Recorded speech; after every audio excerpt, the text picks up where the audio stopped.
my discussion here, my talk is really about the early stages of this sort of the idea of a Scottish scenic routes program.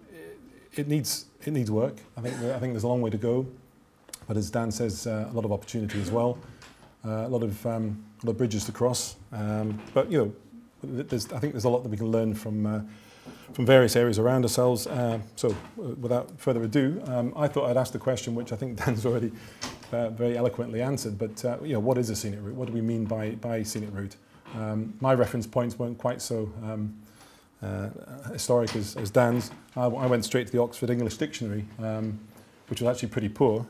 So a look on the computer, a good old Wikipedia came up with actually something I thought was quite interesting for 4 lines of text. Not only is it talking about the scenic aspects, but it does suggest that there's a multimodal aspect to scenic routes. It could be, in this case, road or waterway. And it also starts to edge towards what Dan was saying, that is it all about scenery, or can there be other aspects to it as well, in this case, culture. So buoyed by my success, I thought I'd try again. Not quite so helpful. I'm not sure if any of you have seen this film. I don't think I'd take a chance at it. I did like the tagline, "There's no turning back." I thought that could be quite an interesting approach. So another look, and it came up with El Camino del Muerte, which is the road of death in Bolivia. And to be honest, if you're looking at the scenery as you're driving this, I think it's a not very sensible idea. But you know, tongue-in-cheek, there are obviously some incredibly good examples of really quite dramatic roads all around the world. Usually that are there because of the challenges, I guess, of the topography.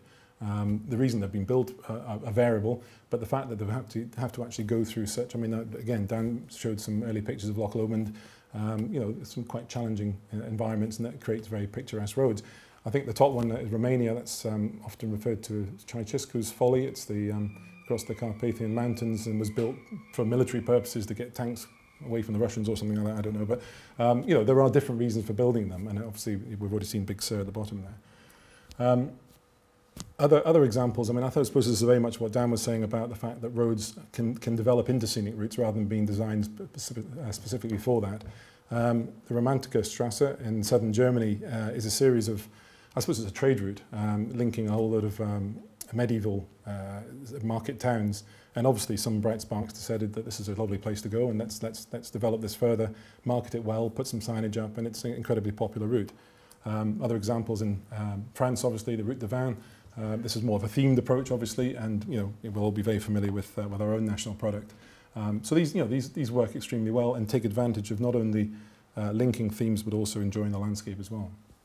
I was really taken with this. Some of you may have seen recently in the Topos magazine, the Ruta del Peregrino, which is the route of the pilgrims in Mexico. And I thought this was quite interesting because, well, it's intrinsically it's not a road for a start, it's a track, it's a pedestrian, it's a thoroughfare, it's all about sort of I suppose, penance and celebration of, I think it's the Virgin of Talpas or something like that.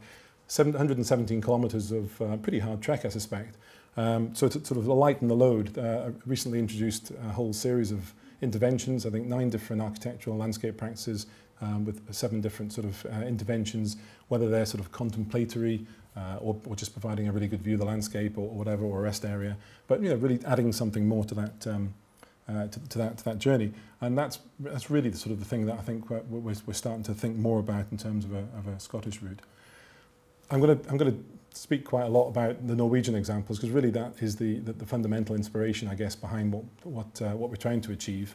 The Norwegians, probably about the same time as the American Byways program, around about 20 years ago, thought this would be a great idea to sort of combine wonderful natural scenery that they have, obviously, with various bits of intervention that actually starts to build an interest, particularly in rural areas, and develop far more of a sort of a tourist trade, which obviously then develops into more economic activity in those areas. So, you know, a great idea, and they've grasped it so very well. Scotland's very keen on this because obviously the government loves all things Nordic, thinks it's a wonderful idea. But not only that, you know, in certain areas we've got remarkably similar landscape for a start. I mean, obviously it depends where you look, but here we've got Norway on the left and Scotland on the right, and sometimes it's uncannily similar. And the same here, you know, you'd be sort of hard pressed to know which is which to a certain extent. There's a slight scale difference, let's face it. But you know, it's they're very nice. You know, we've got some wonderful scenery, and you know, we can do the same sort of thing. At the same time, both countries have relied quite heavily in the past on tourism as one of as an economic activity, and this is again a nod back to the same sort of era that Dan was talking about before. So let's look at Norway itself. It's roughly 5 million people, very similar size to Scotland, slightly less. It's tucked away up there in the sort of the north area of Europe. You might be forgiven thinking it's quite a small country. It isn't. It's huge. And if you flip it on its side, it gives us, you know, sometimes when you do a design and you look it upside down, it gives you a different perspective. Well, that certainly gives you a different perspective. It's very big. It's 25% bigger than the whole of the UK. It's 4 times the size of Scotland. It's a big country. It's a country that has some part of it sitting up there in the Arctic Circle. Huge, long, indented coastline, you know, not dissimilar to parts of Scotland, lots of islands, but it has this real spine of mountains going down the middle of it, starts to really restrict the sort of land use that you can do, and you can see, particularly from the, you know, the arable and pasture sort of colours the muddy brown there, not an awful lot of it. You know, a lot of it is fairly mountainous, fairly rugged, difficult to get from one side to the other to a certain extent.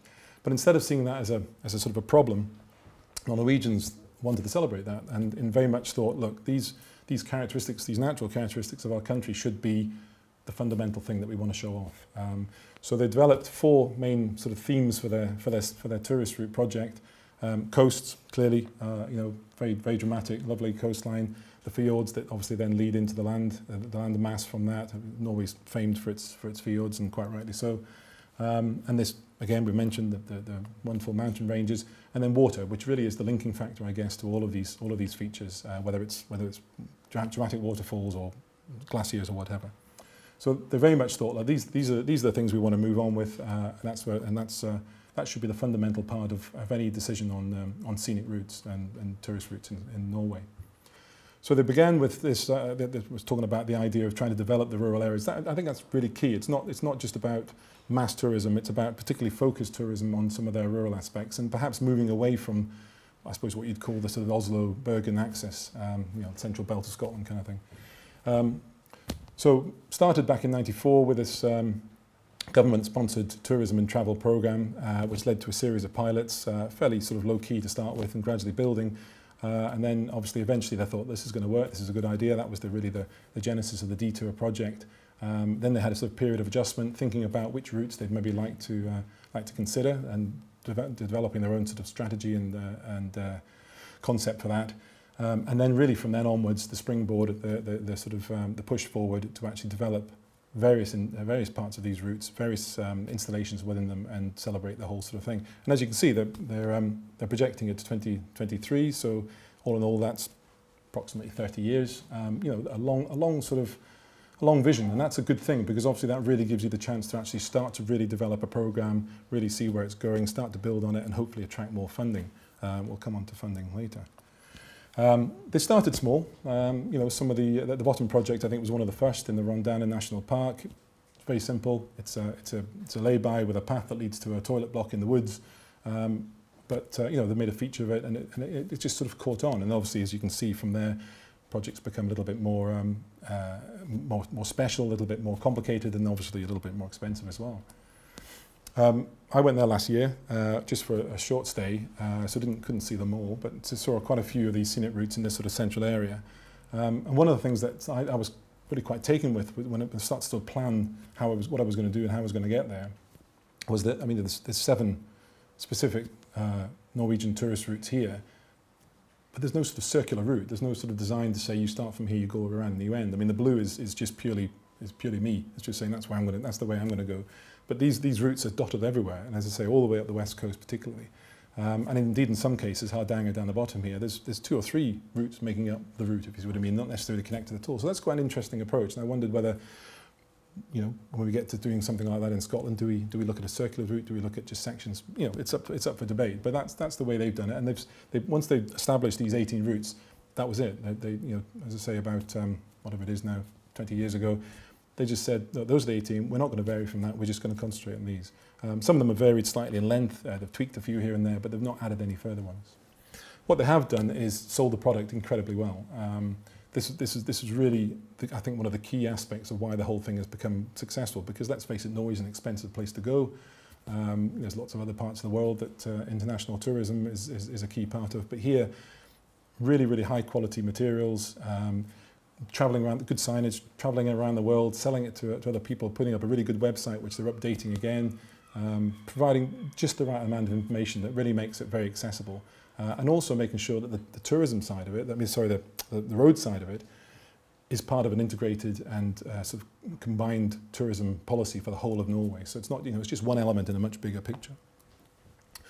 This is just a snapshot of where they are.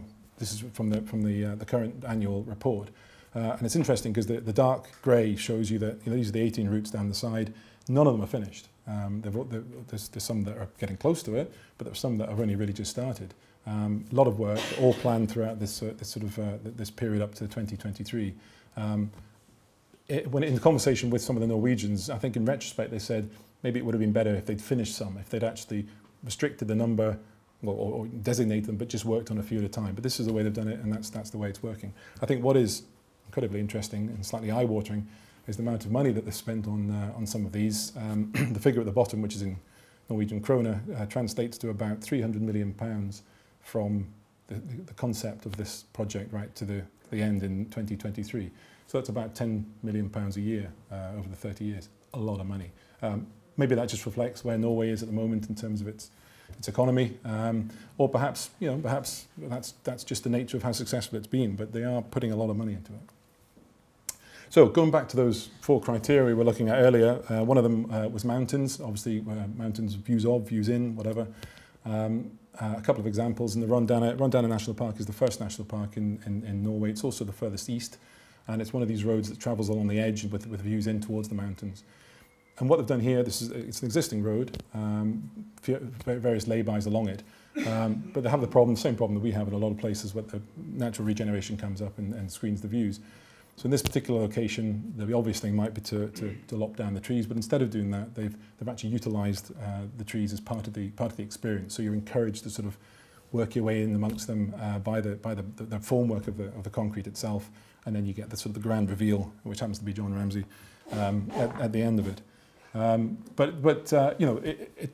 It's this sort of balance of man-made materials, concrete, heavy. Some people think maybe not.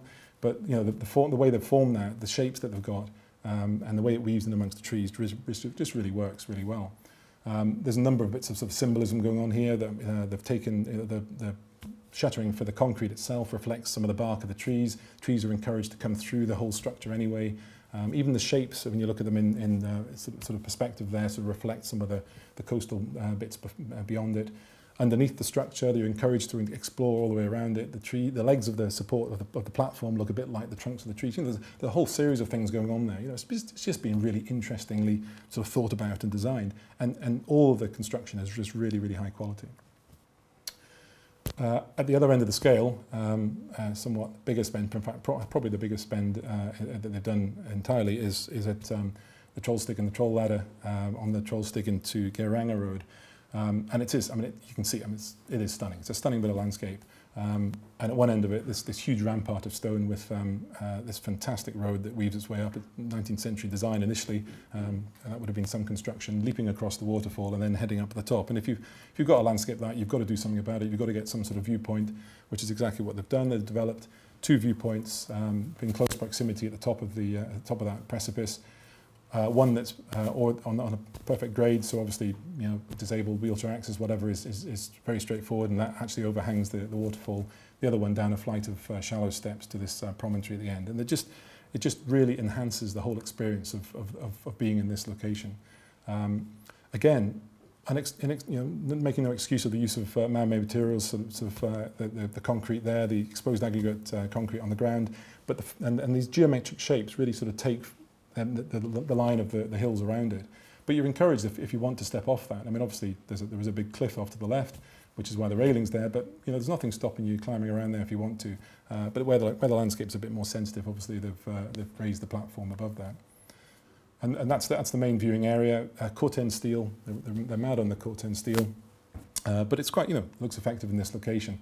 that was what was there before. It's always been a popular area. Quite, you know, the landscape's obviously been there for hundreds of years. So this is, you know, this is something that they've taken advantage of before. I think this looks rather dodgy.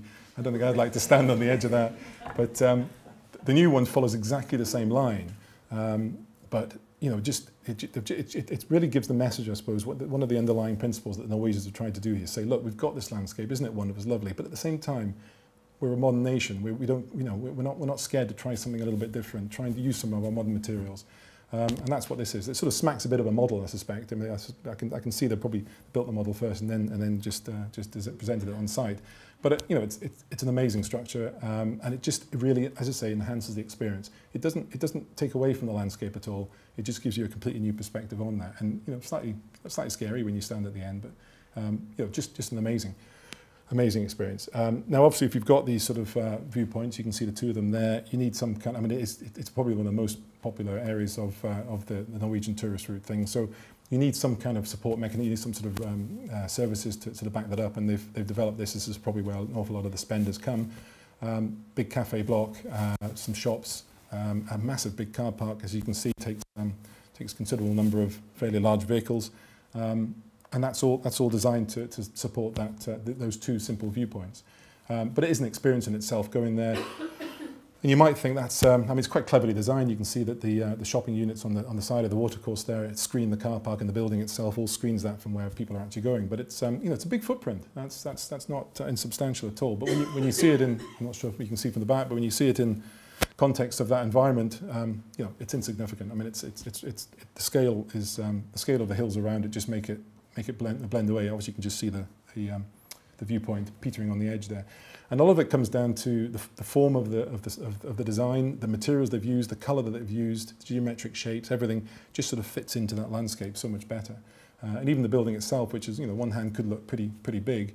You know, the way they break the roof line, they use sedums and grass on the roofs, and even allow people to sit out here and as part of a sort of a picnic area on top. So the whole thing is used extremely well, and it just even the glass either makes it indivisible with the environment around it, or you get the reflections of what's going on. So it works extremely well, but it's very expensive. Slightly less expensive, Marriott, which is one of these sort of mountain roads that there's myriad of them across Norway. A lot of road construction after the Second World War, and there's, you know, they snake all over these high mountain passes. They're very important for the outdoor life that Norway loves to lead in all seasons. But obviously these exposed locations get an awful lot of very wild weather and wind and everything. So the key thing here, the lay-bys on the right, you can just see somebody moving from their car there. It's a simple wall with sheltered areas, so you can get the shelter, but you can still enjoy the view. And even here, right in the middle of a mountain, you've got a toilet block, some information. So the whole thing is packaged to making the experience of the road user you know, really comfortable. They can sit in the car, they can use the facility, they can go in for a walk. There's lots of walks that extend from this sort of area, and they've also built in some sculptural elements as well. This is a huge big megalithic sort of stone with a big hole punched through the middle of it. One of the other aspects was fjords, again, which they have in abundance, and some really quite dramatic scenery, obviously. And in this particular location, existing road coming around the corner, great location for a viewing platform. That's just some young designers came up with this idea, and let's face it, it's pretty simple. It's just a platform that leads out and it suspends over it's suspended over the drop, but it just works extremely well. So that's the lay-by, which they've upgraded. They put in the toilet block, again, architecturally designed. Lots of different uses of materials here. They've got concrete, they've got natural stone, they've got timber, all mixed together. But you know, again, they've used some of the benching here as sort of road restraint as well as a bench. So, you know, it just works in this location. The sort of contrast of the existing, the natural stone and the concrete. You know, really nice touches like the glass panel in between the two, so you're not quite sure if it's there or not. And then, of course, the walkway itself, which is, it's about 3 or 4 meters wide, 30 meters long, and just has this immense view at the end of it. And of course, a little bit of touch of danger with the glass wall. It sort of, you know, it is quite scary standing there. Just making the most of the natural environment by providing really high quality facilities to enhance the user's experience. Again, another dramatic landscape, Geiranger Fjord. This is, I can't remember, 160 odd kilometre long fjord. The cruise ships come right the way up to Geiranger itself. You can see the size of it, it's quite immense. But if you don't come by cruise ship, the only way to get in here is via this sort of road that snakes its way all the way down the side. Beautiful, beautiful road, but very, very few stopping places on there. It's difficult, it's very narrow, obviously, there's not a lot of room. But there is a little bit of space at the top there, so that's the space where they thought they'd develop a viewing area. And again, you know, how simple is that? It's a platform, that's all it is. They've reinforced the edge of the wall, and they provide a platform of concrete to provide views both ways down the fjord. But there's just something about it. Perhaps the simplicity of it, I don't know, but it just makes it, I mean, the people were flocking to it. It's just such a great viewing point. Obviously, again, use of concrete, these big formed slabs to, again, edge restraint, as well as being seating areas. I think the little fella should probably have his legs on the other side.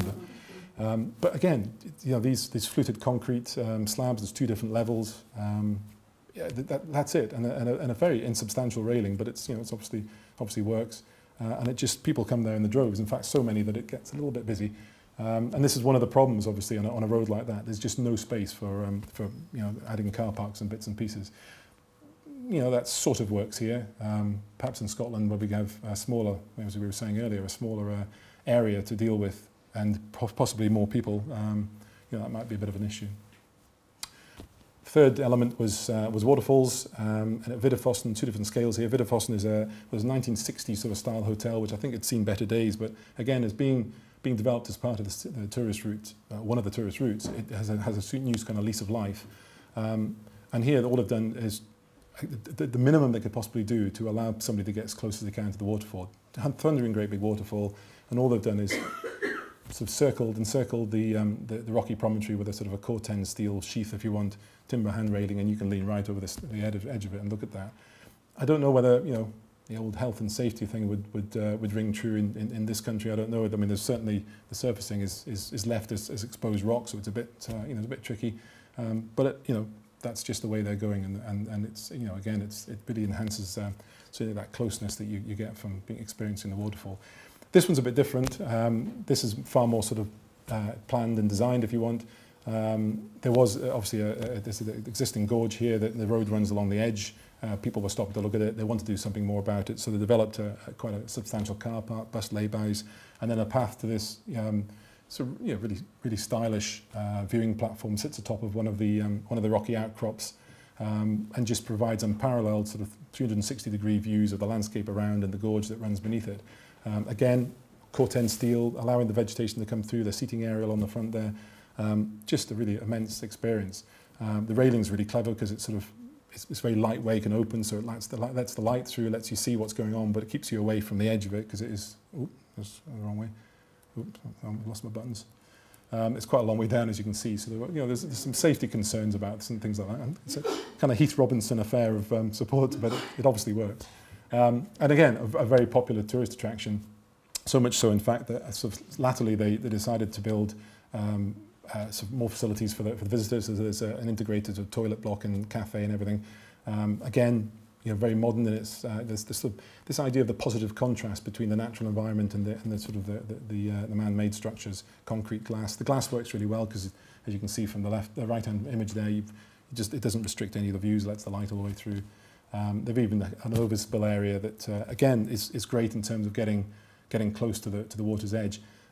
I started to get a little bit uncomfortable with the 2 styles here, which is I don't know if what anybody else feels. It certainly works really well for getting close to this sort of cauldron of water down the bottom, but there's quite a clear difference between the styles, and I'm not sure if that really works. But you know, it certainly, as I say, doesn't stop the tourists from coming along. The final thing was with the coast, just a few examples of some of the things they've done on some of their coastal routes, from the immensely simple idea of smooth concrete formed benches and seating on a concrete slab, in contrast with the rugged aspect of the coastline, integrating sort of artwork into the landscape for additional interest, shelter, and not being scared to sort of look at some of their historical, cultural history and saying, well, you know, we don't have to destroy it, but we can build on it, we can build with it, providing again information and toilets underneath this old watchtower. You know, right from steps up to viewing areas to, you know, immensely complicated structures and bits and pieces like that. So, you know, the key to all of this is the design content, the willingness to really push it, and also the attention to detailing. Some of these examples here, particularly the top 2 there on the left, these aren't even specific tourist routes, these are just lay-bys, but they've spent a lot of time in just thinking about, you know, that little extra push to make them just better places, make you feel more comfortable sitting in them. But also, you know, down to little things like imprinting the logo for the tourist route in benches and things. That's Norway. What does it mean to Scotland? What can we learn from it? Well, clearly a lot.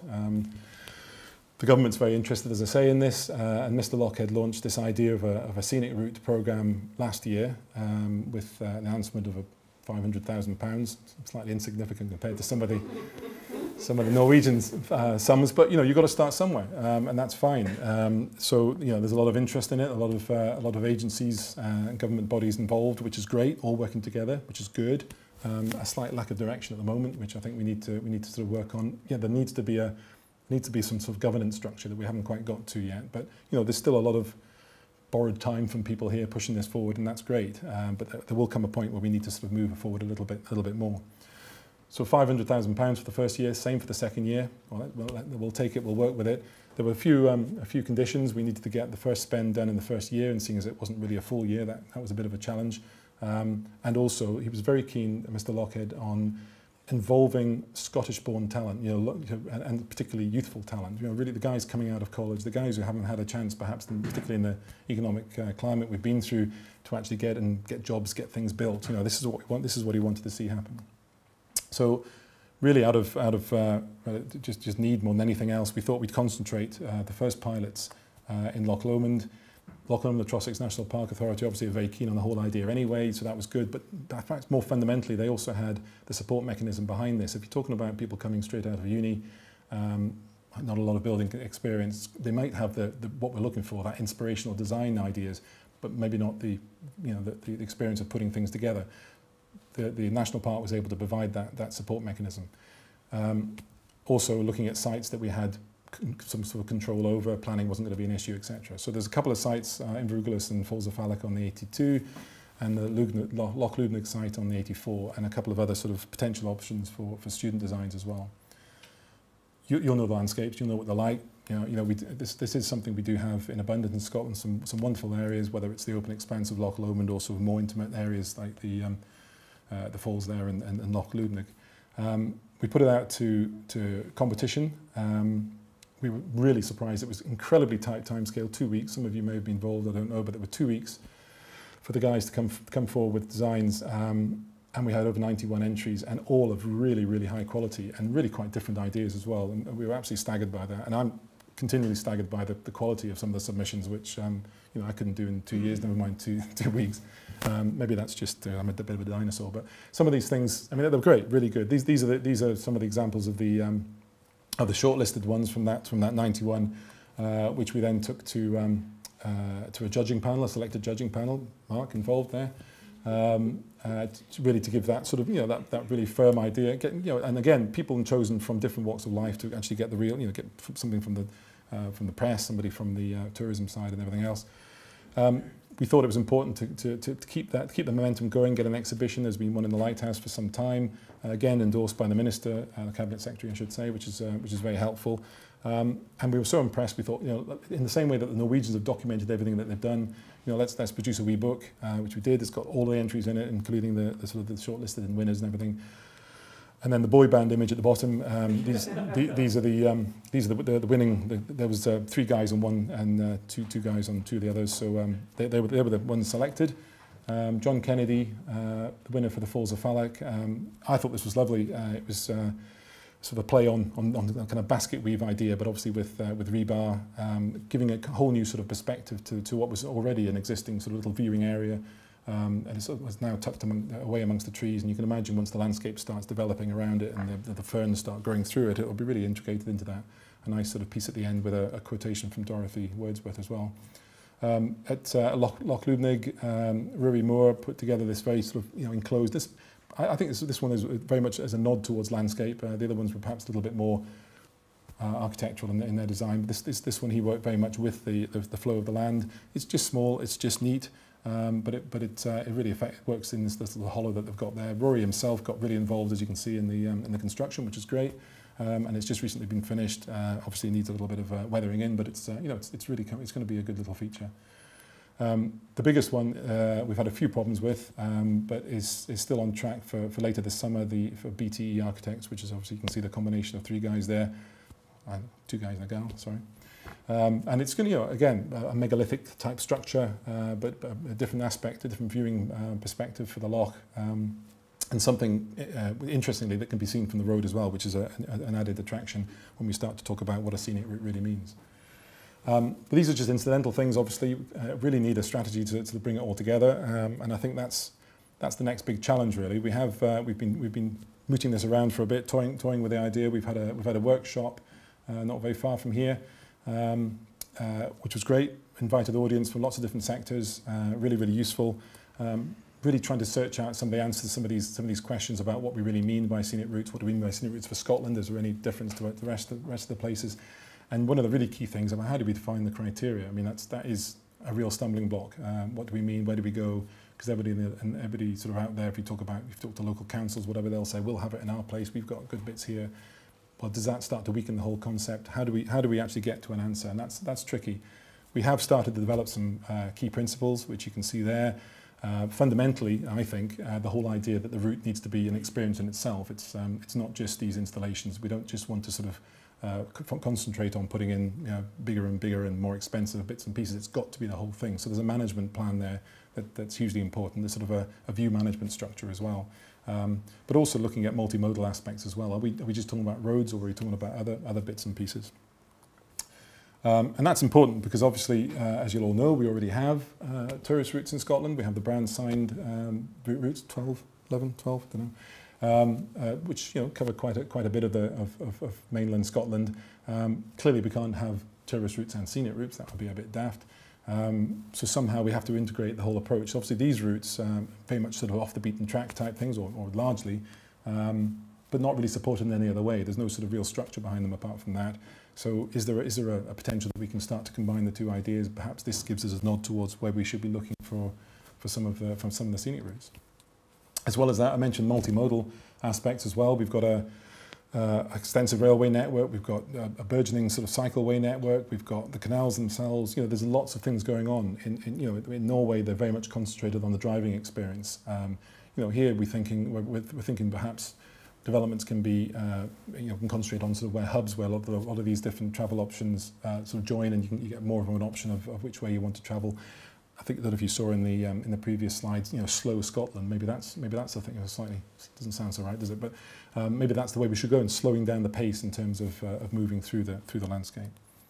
But coming back for a second to the road network, trunk road network specifically, again thinking about, I said at the beginning, are we talking about circular routes, or are we talking about isolated bits of road? That's obviously the Loch Lomond and the Trossachs National Park, or at least a part of it, where the 3 pilot sites are. There's a bit of a circuit going on there already. You could quite easily conceive that travelling up the Great Glen, up the 82, and then maybe down the A9 and link in again. They've got a slightly bigger route. Is that the way we want to go? The answer is, I don't know. We don't know.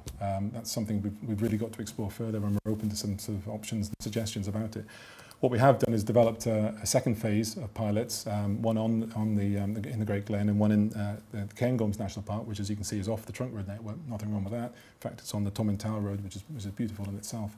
In fact, I think this is it. Yeah, so this is that's the Cairngorms National Park, A9 at the side. That's the A93 and the A939, which is absolutely beautiful. Right in the heart of the Cairngorms, and Corgarff Castle sits in amongst that isolated splendour. But in fact, that's the lay-by that most people stop to look at it, and it's pretty uninspiring. Not an awful lot going on. Apart from these fantastic views all the way around it. Here, classic example here of the coach party spilling out the contents. They go and look at the wee sculpture that's damaged, and then mill around thinking, what do we do next? It's a common theme for a lot of Scotland, I think. But there's certainly an option here that we can maybe try to do something with it. So again, another competition. Slightly less, interestingly, slightly lesser people involved in this time. Entries for some reason, not quite sure why. And in fact, we went with 4. And we took 2 of them out because we weren't really satisfied with the quality of the submissions. So there's an interesting change there from the first phase. But Corgarff Castle, these are 4 of the shortlisted ones. Again, nicely presented, some interesting designs. again, through our judging panel, we went with the sort of the hooded cowls on the top left-hand corner there, sort of like giving us sort of symbolism of standing stones. But these are little sort of seating areas made out of corten steel, and obviously, I think fits in that landscape very well. The other site that we selected was on the Caledonian Canal up the A82. The Scottish Canals are very interested in developing a lot of this, and they're doing grand work at the moment, and they've got this idea of these hubs all the way up. So at Lagan Locks, there's a great opportunity where they've already put in some camping hubs and bits and pieces like that. So they're trying to develop the idea further. I mean, it's a dramatic landscape again. And the brief here specifically asked for some sort of architecturally designed toilet block, but also linking that to that sort of extended promontory out into the water as well. So we've got a number of different designs coming through there. And again, I think the winning design was selected was the black and white structure there, which obviously you'll need to see more details of. But it's sort of a nod towards the architectural detailing of a canal, a lock gate and whatever. Whilst all that was going on, we've also tried to engage with the student fraternity as well, and gone on to a number of colleges, but Strathclyde Uni took this up with a vengeance and took it on as part of their course this year with a whole series of design bits and pieces and crits and whatever. And the winning design, I can't remember how it was selected, but came forward and we provided the money to actually construct it. And this was it. I mean, the idea is it's a temporary structure. You can move around from maybe festival site to festival site. This is actually at the Moor Festival just down the road from Mark's house. And it's fascinating. It's just if you want an objet d'art, place to sit, I don't know, whatever you want to call it, but it just looks great in that location, really, really nice. And it's just sometimes those little little tiny bits and pieces can actually help to really inspire other designs. It doesn't, it's not going to shatter the world, but it's interesting. Just one of the other aspects of the scenic routes that I'm quite interested in, particularly in my role with Transport Scotland, is that it's sort of providing a bit of inspiration for moving beyond that, if you want. As we all know, the government said we're going to dual the A9, so we're working very hard on that at the moment with some of the people in the room as well. And there's been a lot of work done in terms of exploring what the current route corridor has to offer in terms of the landscape. It's a hugely varied and interesting landscape, obviously through another national park, and a whole range of really, really exciting and interesting viewing type areas. I was talking to Nick earlier, he mentioned the view from the road study that was done some years ago, very much along those lines. There's opportunities along here that we can capitalise on, and we're really, really keen to make sure that as this develops, it's developed with a higher threshold than what we would normally do, really making this to be a sort of an exemplar road rather than simply just another trunk road. So we really want to take advantage of these areas, and part of the early strategic environmental assessment work has seen the whole development of an enhanced lay-by strategy. So we're not just looking at bog standard lay-bys anymore. We really want to make them something different. Not necessarily scenic routes with big grand architectural interventions, but something that's of real quality and substance. So there's been a whole series of design principles developed. This is still in draft, but I'm very keen to see, particularly at the top there, placemaking. Lay-bys are places as well. Why shouldn't they be places that people actually want to come in rather than just, I need a place to stop, where is it? So there's a whole series of issues there, but we want to integrate into the design briefs for the rest of the scheme and make sure that's applicable right the way across the whole board. A quick example, just in sketch form, this is obviously the crossing of the Spey near Newton Moor. You've got the Rutherford Barracks there, beautiful location. Currently, you can't see that from any lay-by because it's sort of hidden away. Obviously, very rough sketch form, but you can see there's an opportunity in this location with passage underneath the road as well. You could have lay-bys on both sides. You can start to develop viewing areas, high quality detailing within that, and then also potentially, because it's quite difficult when you're talking about identifying space, how much land you're going to buy for road schemes, but within that you might be in some locations provide opportunities for adding to that later on, and that could be part of the scenic routes as well. It goes beyond just the new schemes though, also just in terms of network management. We have 1,900 lay-bys, I think, on the trunk road network. The vast majority of them are woefully poor and not very good at all, and yet we have some fantastic scenery right next to them. So where's the connection? It's certainly sadly missing. This is the the famous map of Scotland and Loch Garry. There's a lay-by right next to it, but it's atrocious. You know, let's do something with that. My director's very keen on that. Obviously, it's going to be a slow progress, but you know, at least it's starting to inspire people to think more about it. Further up the 87, many more examples. We all know, obviously, Glencoe and Rannoch Moor, great examples of great opportunities there. Slightly difficult land management issues, but and it is a bit of a national treasure. So how do we cope with that? Or do we go the bold route like the Norwegians, or we do, you know, how do we do it? They're the questions we've got to answer. And would it be good if we did something slightly more positive at the rest and be thankful rather than just clear up landslides all the time? And it's not just about the north. We mentioned the borders in the south. There's many, whether it's local roads or trunk roads. There's some beautiful landscape around there that we need to capitalise on, and of course, road to the Isles and many of the western coasts as well. So I think we've established that we've got the framework, if you want, in terms of the landscape, which is a key element. How do we now integrate sort of the ideas that we're trying to get from around the world to create better quality, higher quality, and you know, inspirational lay-bys and rest areas within that, and how does that tie in with the scenic routes? These are the questions that we're currently tackling with, and I think that's me.